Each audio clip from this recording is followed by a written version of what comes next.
मेरे प्यारे बच्चों, मैं अभिषेक शुक्ला, आपका अपने YouTube channel math solve with Abhishek में आप सभी का स्वागत है। बच्चों, अभी तक जिन्होंने चैनल को सब्सक्राइब नहीं किया है, जल्द से जल्द सब्सक्राइब कर लें, क्योंकि आज बहुत ही इम्पॉर्टेंट टॉपिक हम लोग पढ़ने जा रहे हैं, अनसॉल्व्ड। बच्चों, मैं आपको बता दूं कि अगर आपने 2022 का और इससे पहले तो एग्ज़ाम हुआ नहीं था, इससे पहले 2020 का, दोनों में 8-8 सेट दिए हुए हैं। अगर आपने 16 सेट सॉल्व कर लिए तो ये मान के चलिए कि आपने लगभग 80% तैयारी कंप्लीट कर ली। क्यों? क्योंकि अनसॉल्व्ड से बहुत सारे क्वेश्चन या तो सेम अनसॉल्व्ड से आते हैं या उस टाइप के आते हैं। इसलिए अनसॉल्व्ड बच्चों आप सभी के लिए बहुत इंपॉर्टेंट है और अब एग्ज़ाम का समय बहुत ही नज़दीक है, इसलिए अनसॉल्व्ड को ज़रूर से ज़रूर लगाएं। चलिए समय वेस्ट न करते हुए हम लोग शुरू करते हैं। अब हम सिर्फ अनसॉल्व्ड ही लगवाएंगे, आपका पूरा कवर भी हो जाएगा, पूरा अनसॉल्व्ड मैं लगवा दूंगा। ठीक है, चलिए शुरू करते हैं। सबसे पहले हम 2022 का पहला सेट एवी नाम से है, उसी को सॉल्व करवा रहे हैं।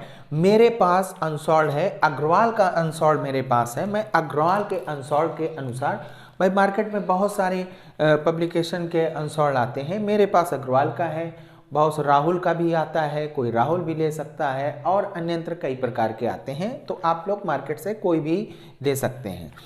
अनसॉल्व्ड में, अग्रवाल के अनसॉल्व्ड में 2022 का पहला सेट एवी लिखा हुआ है, वही मैं सॉल्व करवाने जा रहा हूँ। हो सकता है राहुल में कोई अन्य इसमें जो कोड लिखा हो वो कोई अन्य कोड का हो, कोई दिक्कत नहीं, देख लीजिएगा, आपको मिल जाएगा उसमें भी। अब आगे चलते हैं, हम लोग पहला क्वेश्चन देखते हैं। पहले का लिखा हुआ है, दी गई संख्याओं में अभाज्य संख्या होगी। 4 ऑप्शन दे रखे हैं, चारों में कौन सा होगा? आपको पता होगा अभाज्य संख्याएं क्या होती हैं। अभाज्य संख्याएं वो संख्याएं होती हैं जो एक से कटे और स्वयं से कटे। बस जो दो चीजों से कटती है, जो एक से कटे और स्वयं से कटे, वह अभाज्य संख्या होती है। तो 0 तो अभाज्य संख्या नहीं होगी, क्योंकि 0 सभी से डिविजिबल है। चाहे आप इसको 5 से काटे तब भी 0 आएगा, 10 से काटे तब भी 0 आएगा, इसका मतलब ये सभी से डिविजिबल है। एक यूनिक संख्या कहलाती है, ये अभाज्य संख्या नहीं कहलाती। हाँ, दो एक अभाज्य संख्या है। सभी लोग बच्चों ध्यान दीजिए, 2 क्या है? एक अभाज्य संख्या है। 2 स्वयं से कटती है और 1 से कटती है, इसके अलावा और किसी से नहीं कटती है। तो 2 क्या हो गई? अभाज्य संख्या हो गई। अब नेक्स्ट क्वेश्चन में मेरे प्यारे बच्चों, सेकंड क्वेश्चन आपका दिया हुआ है, पहले का खा पार्ट। समीकरण 3x² - 2x + 1/3 = 0 का विविध कर होगा। विविध कर का फॉर्मूला क्या होता है? जैसे ही आपसे विविध कर पूछ रहा है, 4 ऑप्शन दे रखे हैं, इसका हल क्या होगा? देखिए जरा सभी बच्चों, विविध कर निकालना है। विविध कर का फॉर्मूला होता है, विविध कर को d से डिनोटेड करते हैं। d = b² - 4ac। अब आपको पता है इसमें a किसको बोलते हैं? x² का जो गुणांक होता है वो क्या कहलाता है? a की वैल्यू आपके पास 3 दे रखी है। b की वैल्यू आपके पास जो x के गुणे में होता है वो b कहलाता है, b की वैल्यू -2 दे रखी है। c की वैल्यू क्या दे रखी है? प्लस। ध्यान रखिएगा, चिन्ह सहित हमको लिखना होगा, ठीक है? कि बहुत से बच्चे क्या करते हैं, x का गुणांक 2 लिख देते हैं, ठीक, जल्दबाजी में। तो जल्दबाजी मत करिएगा, अगर माइनस लगा है तो माइनस को दिखाएंगे। c की वैल्यू हमारे पास 1/3 है, चूंकि प्लस में है इसलिए इसमें प्लस नहीं लगा रहे हैं, ठीक है? माइनस होगा तो माइनस जरूर दिखाएंगे। a b c तीनों की वैल्यू दे रखी है, इसमें पुटअप कर देंगे। जैसे ही a की वैल्यू, b की वैल्यू क्या दे रखा है? -2 का स्क्वायर -4 इंटू a की वैल्यू आपके पास 3 है, इंटू c की वैल्यू आपके पास 1/3 है, ठीक है? -2 का स्क्वायर, 2 का स्क्वायर कितना होता है? 4, 2 दूनी 4, 2 का 2 बार गुणा करेंगे 4 आएगा। माइनस का स्क्वायर भी प्लस होता है, ये चीज ध्यान रखिएगा। माइनस का स्क्वायर, अगर माइनस की पावर सम है तो वो हमेशा प्लस ही रहता है, ठीक है? अब यहां पर देखिए 3 और 3 क्या हो जाएगा? कैंसिल आउट हो जाएगा। -4 × 1, 4 का गुणा 1 में कराएंगे 4 आ जाएगा, 4 में 4 गया 0। अब देखिए हमारा कौन सा ऑप्शन सही है? फोर्थ में आंसर 0 आ रहा है, तो डायरेक्ट हम लोग लिख देंगे इसका आंसर हमारा क्या आ गया, फोर्थ इज राइट आंसर। ये हमारा राइट आंसर है। OMR सीट आपको मिलेगी, OMR में आपको भरना होगा क्योंकि अब पैटर्न चेंज हो गया है। अब 1 से 20 क्वेश्चन आपको OMR में भरने होंगे। इस वजह से अब ऑप्शनल आपके लिए बहुत ज्यादा इंपॉर्टेंट है। खैर मेरे प्यारे बच्चों, नेक्स्ट क्वेश्चन आपका दिया हुआ है, यदि साइन ए इक्वल टू 3/5 हो तो कॉस ए का मान क्या होगा। आपसे पूछ रहा है, 4 ऑप्शन देगा। जैसे आप लोग कौन बनेगा करोड़पति नहीं देखते हैं, 4 ऑप्शन है, कौन सा सही है, सेम वैसे ही करना होगा। ठीक है, आपको 4 ऑप्शन दिए गए हैं, खटाक से बताइए कौन सा सही है, लेकिन इसमें सॉल्व करना पड़ता है, उसमें आपका बुद्धि काम आती है। ठीक है, खैर हम लोग आगे बढ़ते हैं। अब इसको हल कैसे करते हैं। हल करने के लिए सबसे पहले साइन ए का मान 3/5 दिया हुआ है, आपको तुरंत एक त्रिभुज बना लेना है। ठीक, ए यहाँ लिखा है तो ए यहाँ लिख दीजिए, बी कोई भी नाम दे दीजिए क्योंकि मेंशन नहीं है, बी को 90 मान लिया हमने। साइन का फॉर्मूला क्या होता है, लंब बटे कर्ण। लंब आपका कितना दे रखा है 3, कर्ण आपका कितना दे रखा है 5। ठीक है, हमको क्या निकालना है, आधार हमको निकालना है। खैर अभी बात की बात है, पहले हम लोग सॉल्व कर लेते हैं। बड़ी भुजा का square is equal to BC square plus AB square. ये ध्यान रखिएगा, बड़ी भुजा का स्क्वायर बराबर दोनों छोटी भुजाओं के स्क्वायर का योग। जब भी बड़ी भुजा का स्क्वायर बराबर दोनों छोटी भुजाओं के वर्गों का योग करेंगे, ये ध्यान रखिएगा, ये पाइथागोरस प्रमेय से आता है। AC स्क्वायर की वैल्यू निकालनी है, AC स्क्वायर दिया हुआ है, AC का मान आपका 5 दे रखा है तो 5 स्क्वायर बराबर BC की वैल्यू हमारे पास 3 है तो 3 स्क्वायर प्लस AB की वैल्यू हमको नहीं पता है, AB स्क्वायर। 5 का स्क्वायर 25 होता है, 3 का स्क्वायर 9 होता है प्लस BC स्क्वायर। प्लस का 9 इधर आ जाएगा तो माइनस का 9 हो जाएगा, 25 minus 9 is equal to BC square. BC square equal to 25 में से 9 गया 16 आ गया, तो BC की वैल्यू √16, वो भी प्लस माइनस जरूर लगाएंगे, लिखेंगे भले प्लस का। √16 का मान कितना होता है 4, तो ये आ गया तुम्हारा। AB का मान कितना आ गया 4। खैर जैसे ही 4 आ गया, हमको किसकी वैल्यू निकालनी है, cos A। तो cos A बराबर होता है आधार बटे कर्ण। आधार आपका 4 है, कर्ण है आपका 5। आपका कौन सा ऑप्शन सही है, 4/5। सेकंड ऑप्शन आपका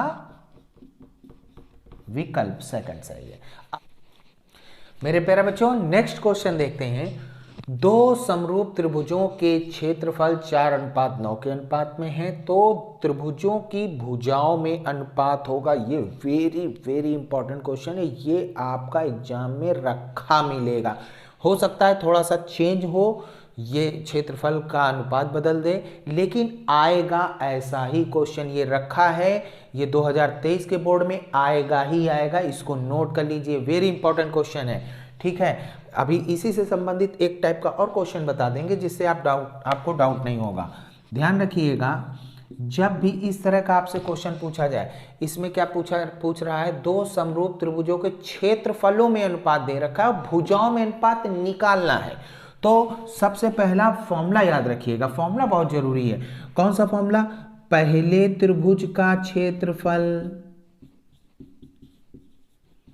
पहले त्रिभुज का क्षेत्रफल बटे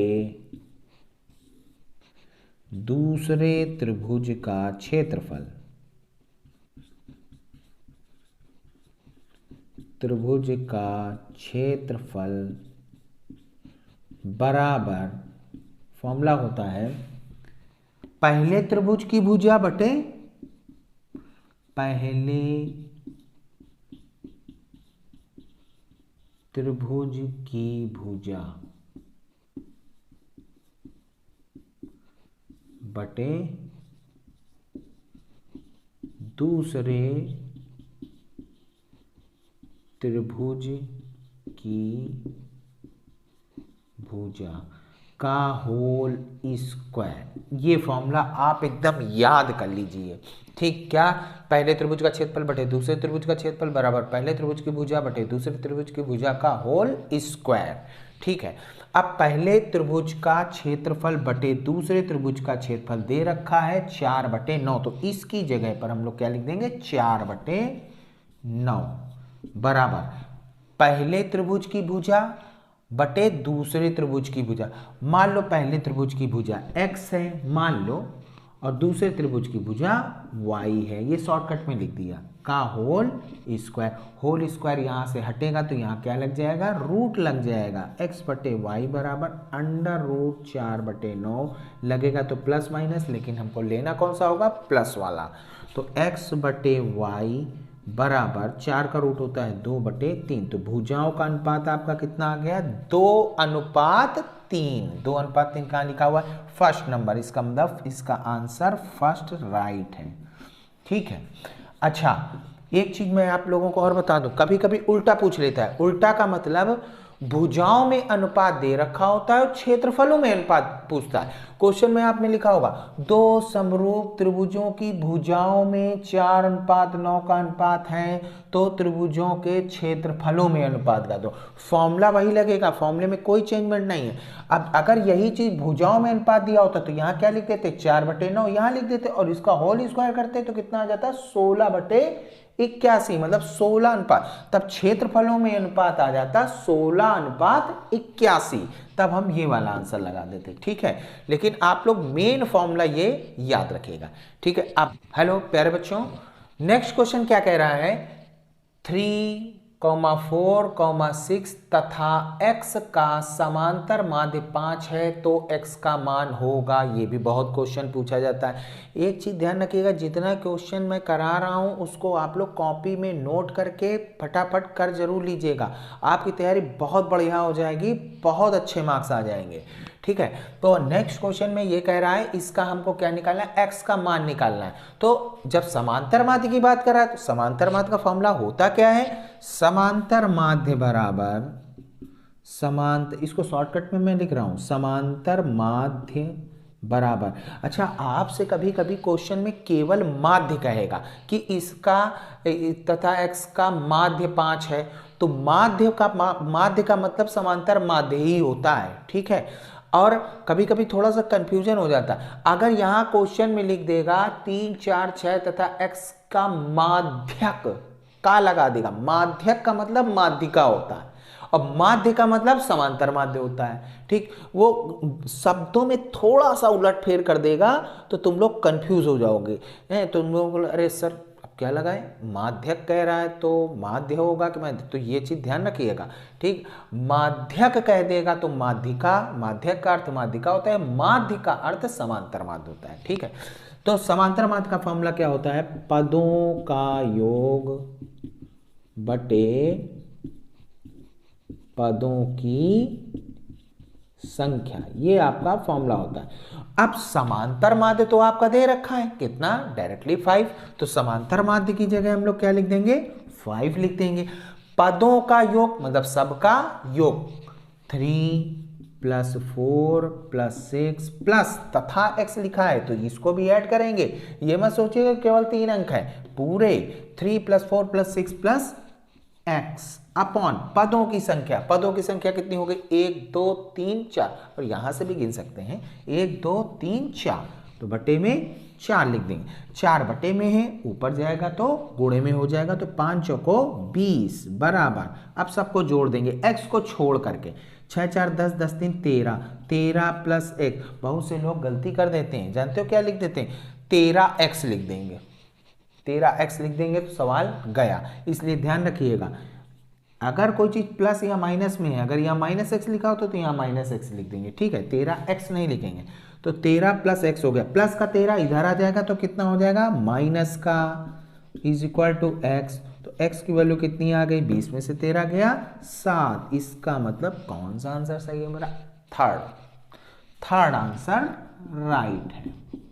अब नेक्स्ट क्वेश्चन में आते हैं मेरे प्यारे बच्चों, लास्ट पहले का 4 मतलब लास्ट क्वेश्चन है पहले का पार्ट का, इसमें आपसे क्वेश्चन में कह रहा है दो बिंदुओं 2,3 तथा 4,1 के बीच की दूरी होगी, तो आपको बीच की दूरी का फॉर्मूला याद होना चाहिए। बीच की दूरी का फॉर्मूला क्या होता है, चलिए हल करते हैं। अगर याद नहीं है तो यहाँ याद भी करते जाइएगा। सपोज दैट होगा क्या ना, तुमको ये लगेगा कि ये तो सर मैंने पढ़ा नहीं है, अभी पढ़ाया नहीं गया, कोई बात नहीं, आप यहाँ पढ़ लीजिए, यहाँ फॉर्मूला याद कर लीजिए, कोई ज़रूरत नहीं है कि हम बाद में, क्योंकि अब हमारे पास बिल्कुल समय नहीं है। बीच की दूरी का फॉर्मूला क्या होता है, दो बिंदुओं के बीच की दूरी, दो बिंदुओं के बीच की दूरी का फॉर्मूला होगा under root x1 minus x2 का whole square plus y1 minus y2 का होल स्क्वायर। अब आप पूछेंगे sir x1 x2 y1 y2 क्या है, इसको x1 बोलते हैं, इसको y1, ये x2 और ये y2, ठीक है। अच्छा एक चीज और मैं बता दूं, अगर आप इसको x1 y1 इसको x2 y2 कहना चाहते हैं तो कह सकते हैं, कोई फर्क नहीं पड़ेगा। ये x1 y1 है, ये x2 y2 है, या इसको आप x1 y1 मान लीजिए, इसको x2 y2 मान लीजिए, कोई भी फर्क नहीं पड़ेगा, ध्यान रखिएगा, ठीक। अंडर रूट, और फॉर्मूले में भी x1 माइनस x2 का होल स्क्वायर लिखा है, आप चाहें तो x2 माइनस x1 का whole square plus y2 minus y1 का होल स्क्वायर भी लिख सकते हैं, ठीक। अब देखिए x1 की वैल्यू हमारे पास 2 दे रखी है, माइनस x2 की वैल्यू हमारे पास 4 दे रखी है का होल स्क्वायर, प्लस y1 की वैल्यू हमारे पास 3 दे रखी है, y2 की वैल्यू हमारे पास 1 दे रखी है का होल स्क्वायर, अंडर रूट 2 में से 4 गया तो माइनस का 2 बचा, ठीक है, माइनस का 2, 4 में से भाई 2 में से 4 गया, वैसे भी 2 में से 4 तो जाएगा नहीं, तो 4 में से 2 गया 2, माइनस वाला बढ़ा इसलिए माइनस का चिन्ह का होल स्क्वायर प्लस 3 में से 1 गया 2 का होल स्क्वायर बचेगा, ये प्लस का बचेगा क्योंकि प्लस वाला बड़ा है। अब यहाँ पर इसके आगे 2 का स्क्वायर 4 होता है लेकिन प्लस का ही 4 रहेगा, क्यों, अभी मैंने बताया कि माइनस का होल स्क्वायर, माइनस की पावर अगर सम है तो वो हमेशा प्लस ही रहेगा।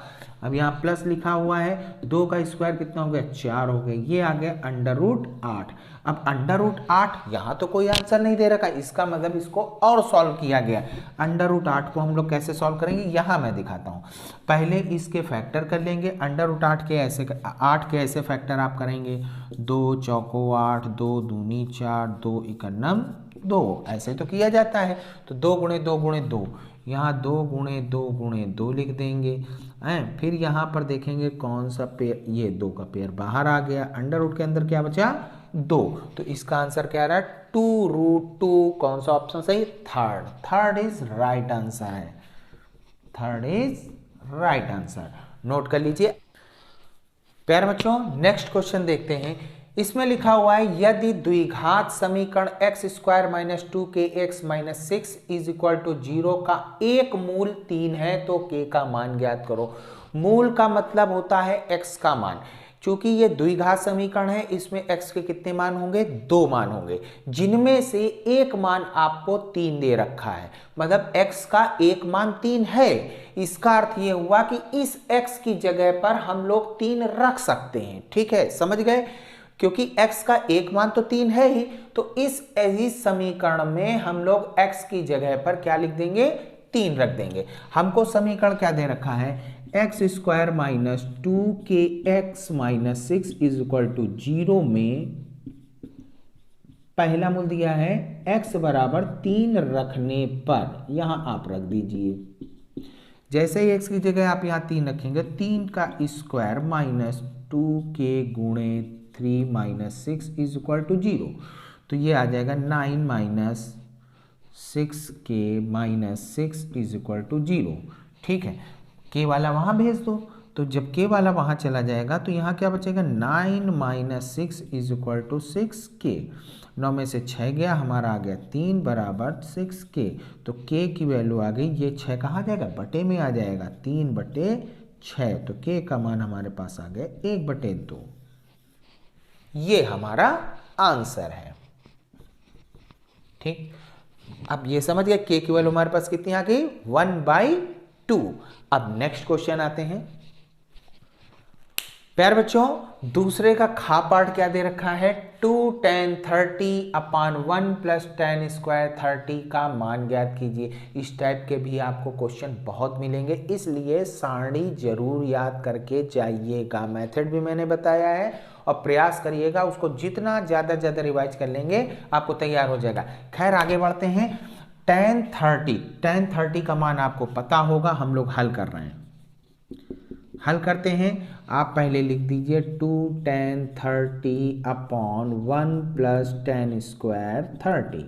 अब इसको हल करते हैं, is equal to 2 into tan 30 की वैल्यू कितनी होती है, 1 अपान अंडर रूट 3 बटे में 1 प्लस ये भी 1 अपान अंडर रूट 3, लेकिन इसको होल स्क्वायर लिख देंगे, इज इक्वल टू 2 का गुणा 1 में कराएंगे तो 2 बटे अंडर रूट 3 आ जाएगा, बटे में 1 प्लस 1 का स्क्वायर 1 अंडर रूट 3 का स्क्वायर 3।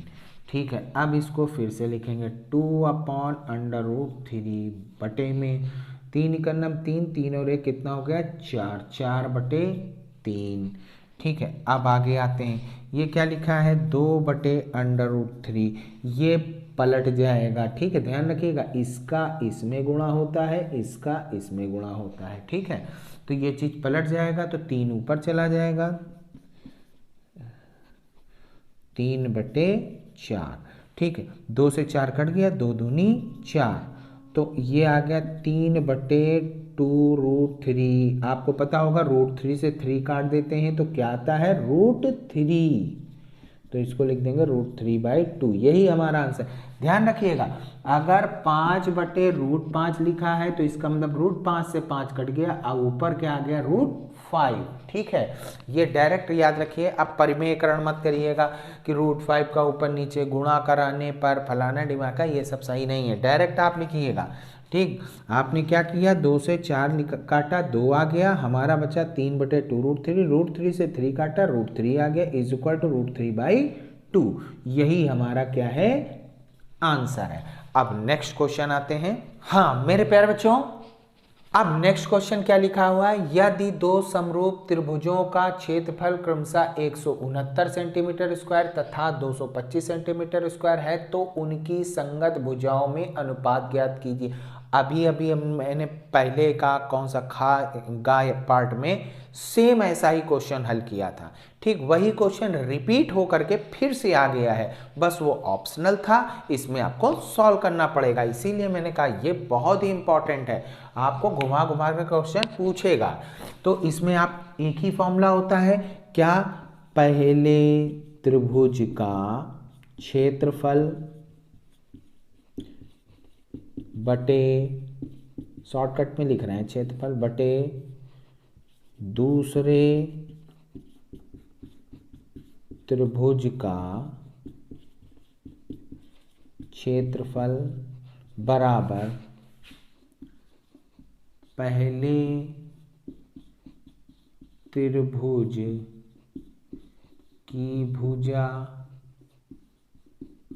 भुजा बटे दूसरे त्रिभुज की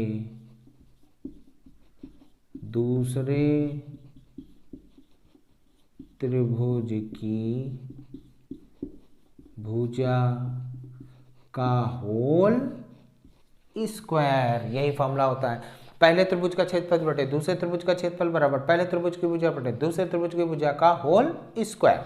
ठीक, अब हम लोग वैल्यू रख देते हैं। पहले त्रिभुज का क्षेत्रफल आपका दे रखा है 169 बटे दूसरे त्रिभुज का क्षेत्रफल आपको दे रखा है 225 इज इक्वल टू पहले त्रिभुज की भुजा बटे पहले त्रिभुज की भुजा को x मान लेते हैं, दूसरे त्रिभुज की भुजा को y का होल स्क्वायर। ठीक, अब जैसे ही होल स्क्वायर यहाँ हटेगा, यहाँ क्या आ जाएगा रूट लग जाएगा, अंडर रूट, वो भी प्लस माइनस, लेकिन हमको चिन्ह कौन सा लेना होगा, केवल प्लस वाला लेना होगा। तो x बटे वाई बराबर प्लस माइनस में हमको सिर्फ प्लस वाला चिन्ह होगा। 169 का अंडर रूट क्या होता है 13, 225 का अंडर रूट क्या होता है 15। तो आपको अनुपात क्या आ गया 13:15। आप लिखेंगे x ratio y is equal to 13:15। ये आपका आंसर है।